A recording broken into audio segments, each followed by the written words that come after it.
고3 예비 고등학교 1학년, 2학년에 해당하는 그 프로그램에 대해서 설명을 드리도록 하겠습니다.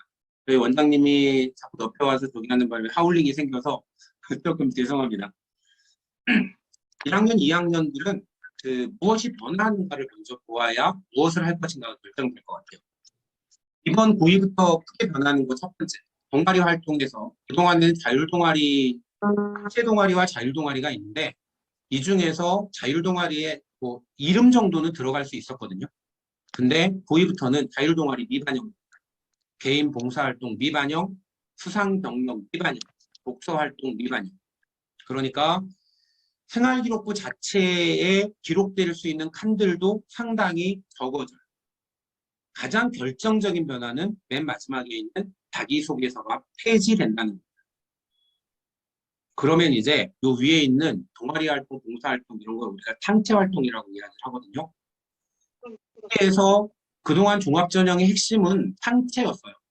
내가 창체를 통해서 창의적 체험 활동을 통해서 얼마만큼 자기 진로에 대한 활동을 하느냐였다면 이제는 중심이 완벽하게 아래 쓰여져 있는 교과 세부 능력 및 특기사항, 줄여서 이제 세특이라고 저희가 지원하는 것으로 완벽하게 바뀌어요. 여기에 집중해 주셔야 합니다. 결국은 교과 관리를 해야 해요. 관리를 하기 위해서는 기준점이 있어야겠죠. 대학은 도대체 무엇으로 아이들을 평가하는가? 이 그림이 대학이 평가하는 4가지의 요소입니다. 어이구, 저 아이는 누구야? 갑자기 귀여운 친구 하나가 화면에 나타났네요. 그 전공적 합성, 학업 역량, 발전 가능성, 인성 이 4가지는 학부모님들도 외우셔야 하고요. 학생들도 이 4가지는 반드시 머릿속에 넣어야 합니다. 전공 적합성이 뭐겠어요? 말 그대로 내 진로와 관련해서 계열에 대해서 얼마만큼 내가 이해하고 관심을 갖고 있고 노력했느냐고, 학업 역량은 그것을 할 수 있는 기본적인 문제 해결 능력을 네가 가지고 있느냐, 발전 가능성, 노력 가능성, 그리고 인성이에요. 그런데 문제는 어떤 활동을 할 때 우리가 좀 약으려면 하나의 활동, 이거는 전공 때문에 하는 거고 이거는 학업 역량, 이렇게 활동하면 생활기록부에 기록이 될 리가 없잖아요. 다시 돌아가겠습니다. 아까 제가 올해의 성공 요소로 첫 번째 사례로 보여드리는 아이들의 활동을 보겠습니다. 4명이 함께 모여서 하나의 주제를 가지고 자신의 진로와 관련된 활동을 했습니다. 이 활동은 전공 적합성에서의 평가뿐 아니라 문제를 해결하는 학업 역량, 그리고 또 이것을 공동체적인 탐구를 통해서 이루어냈던 인성 분야, 게다가 그러한 융합 활동을 통한 본인의 발전 가능성까지를 한꺼번에 담아내는 활동이었기 때문에 그 활동들이 중요하다는 거예요. 결국 활동을 따로따로 분리해서 전공, 학업, 인성, 발전 가능성 이렇게 보면 안 됩니다. 하나의 어떤 활동을 하더라도 그것을 어떤 주제로, 주제는 전공 적합성에 두더라도 그것을 하는 방식, 그리고 그것을 통해서 이루는 목적들은 다른 요소들까지를 함께 취합할 때 내 활동들은 이 가방 안에 들어가도 충분히 역할을 할 수 있는 그런 소재가 될 수 있을 거예요. 이런 부분을 하기 위해서 저희가 프로그램에 대한 그 과정들을 새로 만들어 가려고 해요. 이 과정은 3단계를 거치게 됩니다. 제일 중요한 것은 진로 설정 과정이에요. 그 설명회를 듣는 친구들 중에 고등학교 1학년 친구가 누가 있나요? 그 지금 학생이 안 보여서 그렇긴 한데 고등학교 1학년 한번 손 들어볼래요? 아무도 손 안 드네요. 그 진로를 얘기를 할 때 우리가 보통 진로를 어떻게 결정하는지 고민해 봐야 될 것 같아요. 나는 의사가 되고 싶어요. 도대체 내가 의사가 되고 싶다라고 하는 것을 어떤 탐색을 통해서 거기에 도달한 걸까요? 부모님들께서 아이가 나는 커서 의사가 될 거야 라고 얘기를 했을 때 이 아이가 정말 의사가 될 수 있는 아이인가라고 하는 것들은 무엇을 통해서 부모님들은 판단을 하십니까? 공부 잘하니까? 수학 잘하니까? 그래서는 안 되잖아요. 더 중요한 것은 도대체 우리 시대 속에 어떤 진로가 앞으로 어떻게 변화할 것이고 그런 변화 속에서 우리에게 필요한 정보는 무엇인가에 대한 이야기여야 합니다. 의사라는 직업만 하더라도요. 그 옛날로 생각해 보면 내과 의사 이런 분들이 돈을 잘 벌다가 뭐 얼마 동안에는 정형외과, 성형외과 의사들만 돈을 벌었다 그러잖아요. 요새는 뭐 피부과든 뭐든 이런 데들이 또 돈을 번다라고 합니다. 그런데 실제로 아이들이 의사가 될 때 나는 피부과 선생님이 되고 싶어요. 성형외과 선생님이 되고 싶어요. 이렇게 활동하지 않거든요. 대학에서는 또 그런 친구들 많이 뽑지 않아요. 시대가 무엇을 요구하고 있는가를 알아야만 내 진로를 구체화할 수 있는 거죠.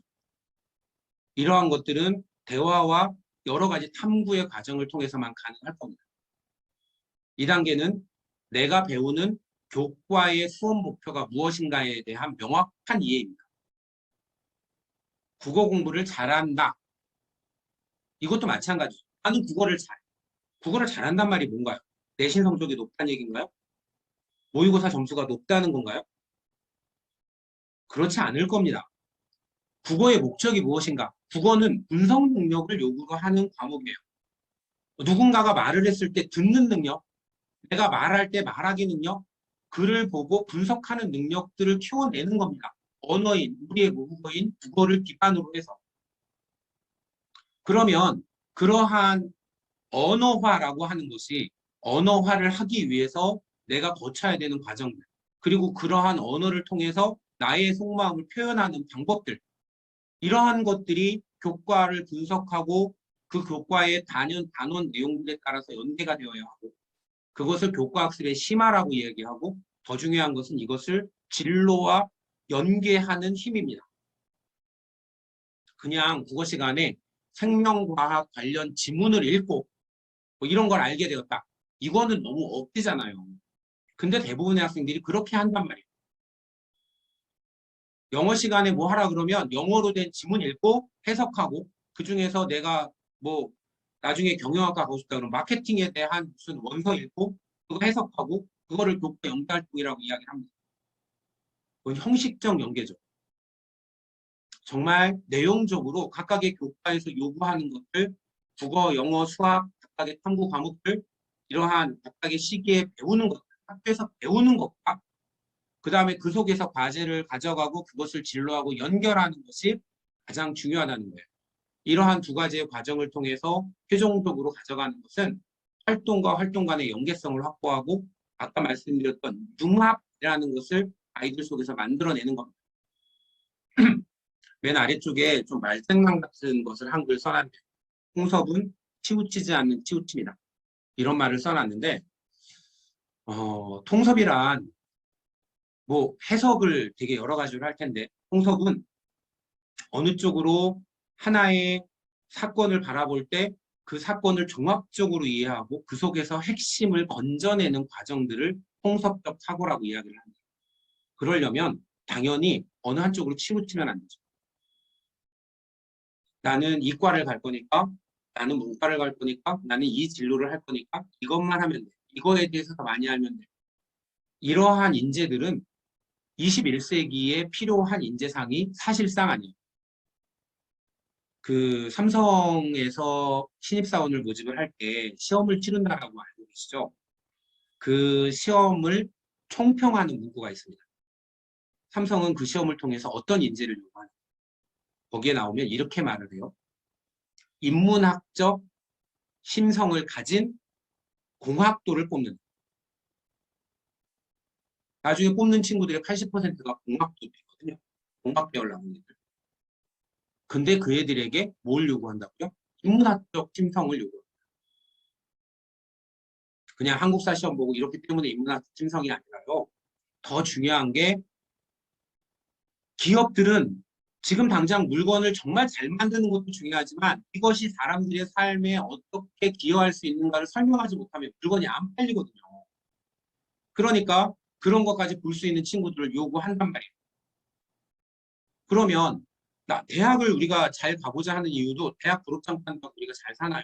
그 이후에 취업이든 창업이든 어떤 삶을 살더라도 그걸 고민하는 거라면 결국 나에게 필요한 것은 통섭적 인재상이에요. 이러한 부분들을 고등학교 때 활동에서부터 만들어줄 수 있어야 합니다. 탐정 수업은 구체적으로 이렇게 진행이 됩니다. 학기 단위, 그러니까 6개월 단위죠. 학기니까 반기라고 보시면 될 것 같고요. 학기를 단위로 구성이 되고 학기당 10회 수업, 9회차 수업 플러스 1회 그 개별 상담을 포함한 10회 수업으로 진행이 됩니다. 수업 담당은 지금 설명을 하고 있는 저와 박소담 선생님께서 함께 진행을 하시게 돼요. 수업의 목표와 계획은 뭐 읽어보시면 될 것 같고요. 좀 더 구체적인 안을 보여드리면 1차 시에서는 아까 제가 진로 선택의 기준이 필요하다고 얘기했잖아요. 그래서 제가 지금 현재 대한민국을 살아가기 위해서 앞으로 21세기를 살아가기 위해서 우리한테 필요한 4가지의 키워드 4차 산업혁명, 언택트, 공동체의식, 지속 가능성 이 4가지의 키워드와 나의 진로를 어떻게 연결할 것인가 이것들에 대한 종합적인 분석을 함께하는 시간을 가질 것이고 그리고 학수의 참 2, 4, 6차에서는 말씀드렸처럼 교과별 교과 분석 그리고 그런 교과 분석과 진로의 연계를 통한 과제 수립 그리고 홀수차에는 그것들을 결과물들로서 발표하고 토론하고 자료를 만들어내는 과정들을 실제 수업 속에서 진행을 하려고 합니다.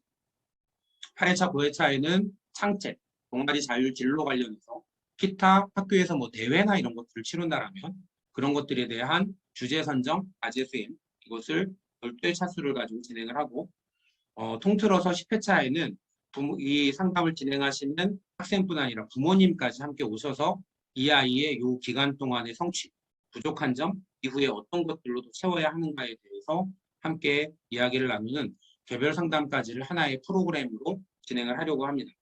그래서 설명회가 지난주에 있었다면 저희가 설 전에 반을 형성을 하고 설 전에 스타트를 할 수 있었을 텐데 이 반은 그 설 끝나고 2월 초에 스타트를 하려고 해요.